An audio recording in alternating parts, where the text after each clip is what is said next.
بسم اللہ الرحمن الرحیم۔ الرحمن علم القرآن خلق الانسان علمہ البیان۔ رحمان، اور یہ اللہ کا وہ نام ہے جو رحمت کے مادے سے، لیکن خاص شان اس کی یہ ہے کہ جس میں ایک طوفانی کیفیت ہے اللہ کی رحمت، ٹھاٹھے مارتے ہوئے سمندر کی طرح۔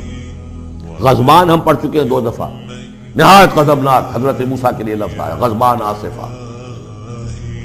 تو عرب کہے گا اگر بھوک سے مر رہا ہے انا جوعان، پیاس سے مر رہا ہے انا عطشان، تو رحمان کے وزن پر بہت مبالغہ ہوتا ہے، اور اس میں ایک شان ہوتی ہے جیسے کہ طوفانی شان، طوفان وہ بھی اس میں ہے۔ الرحمن وہ ہستی کہ جس کی رحمت ٹھاٹھے مارتے سمندر کے مانند ہے۔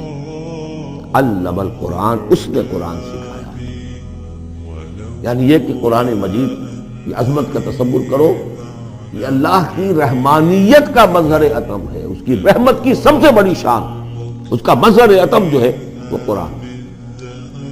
دوسری بات یہ، اللہ کے ناموں میں چوٹی کا نام رحمان ہے، بہت پسندیدہ۔ رحمت کی تو ضرورت ہر شخص کو ہے۔ حضور نے فرمایا میں بھی مستغنی نہیں۔ آپ نے ایک موقع میں فرمایا کہ کوئی جنت میں صرف اپنے اعمال کی بنیاد پر نہیں جائے گا جب تک کہ رحمت خداوندی دستگیری نہ کرے۔ اور حضرت عائشہ سے ہے یہ روایت۔ حضرت عائشہ نے پوچھ لیا، ظاہر بات ہے میاں بیوی کے درمیان ایک بے تکلفی بھی ہوتی ہے، کیا حضور آپ بھی؟ آپ نے فرمایا ہم میں الا ان یتغمدنی ربی برحمتہ، میں بھی جنت میں نہیں جا سکوں گا مگر اس صورت میں کہ میرا رب مجھے اپنی رحمت سے ڈھانپ لے۔ رحمان چوٹی کا نام ہے اللہ کے ناموں میں سے، اور جو علم اللہ نے دیا ہے انسان کو اس میں چوٹی کا علم قرآن ہے۔ ایک علم وہ ہے ریویلڈ نالج، جس کی چوٹی یہ ہے، ایک علم ہے ایکوائرڈ نالج، رفتہ رفتہ انسان جا رہا ہے، لیکن سب سے اونچا علم، سب سے بڑا علم۔ خلق الانسان، اسی نے انسان کو بنایا، اور اس کی کریشن کا کلائمیکس انسان ہے، تخلیق کی معراج انسان ہے۔ خلقتہ بیدی، اپنے دونوں ہاتھوں سے بنایا، جس میں عالم امر اور عالم خلق جمع ہو گئے۔ اس سے آگے علمہ البیان، جو صلاحیتیں انسان کو دی ہیں ان میں چوٹی کی صلاحیت جو ہے بیان ہے۔ انسان کو کہا گیا حیوان ناطق، نطق، قوت بیان۔ اور یہ بات ہمیں معلوم ہے کہ یہ جو انسان کا جو برین ہے، ظاہر بات ہے گوریلاز میں بھی ہے، چمپینزیز میں بھی ہے، اور بھی حیوانات کے اندر بھی ہے، گھوڑے کا بھی برین ہے، لیکن یہ برین جیسے جیسے رفتہ رفتہ لوئر اینیمل سے اوپر آپ آ کر دیکھتے ہیں، ہائیسٹ انسان کے اندر آ کر اس کا جو گرے میٹر ہے، وہ جو ہائیسٹ ایوالوڈ فارم ہے، اس میں مختلف ایریاز ہیں۔ یہ ویژن کا ایریا ہے، آنکھ سے جو انفارمیشن جا رہی ہے وہ پھر ڈیسائفر ہوتی ہے گرے میٹر کے اس پچھلے حصے کے اندر، ہیئرنگ ایریا ہے۔ لیکن سب سے بڑا رقبہ جو ہے وہ ہے اسپیچ سینٹر، اور اس کے 2 حصے ہیں، دوسرے کی بات سننا اور سمجھنا، پھر اپنی بات کہنا۔ یہ 2 ایسپیکٹس ہیں اسپیچ سینٹر، اس میں دونوں چیزیں آ جائیں گی، کلام کا فہم اور پھر کلام کو دوسروں تک پہنچانا۔ تو علمہ البیان، اللہ نے صلاحیتیں تو اور بھی دی انسانوں کو بہت سی، آنکھ بھی دی، کان بھی دیا، لیکن یہ آنکھ اور کان تو حیوانات میں بھی ہے، بلکہ بعض حیوانات کی بصارت ہم سے کہیں زیادہ آگے ہے۔ بعض حیوانات وہ ہیں کہ جنہیں روشنی کی ضرورت نہیں دیکھنے کے لیے، بغیر اندھیرے میں بھی دیکھتے، ہم تو اندھیرے میں نہیں دیکھ سکتے۔ اس طرح کان، گھوڑے کا کان جو ہے اس کے کان کھڑے ہو جاتے ہیں اینٹنا کی طرح سے، اگر کہیں سے آہٹ ہو، جب یہ آپ کے گھوڑ سوار نے کچھ نہیں دیکھا، سنا جب ذرا سی آہٹ کہیں کہ گھوڑے سنی۔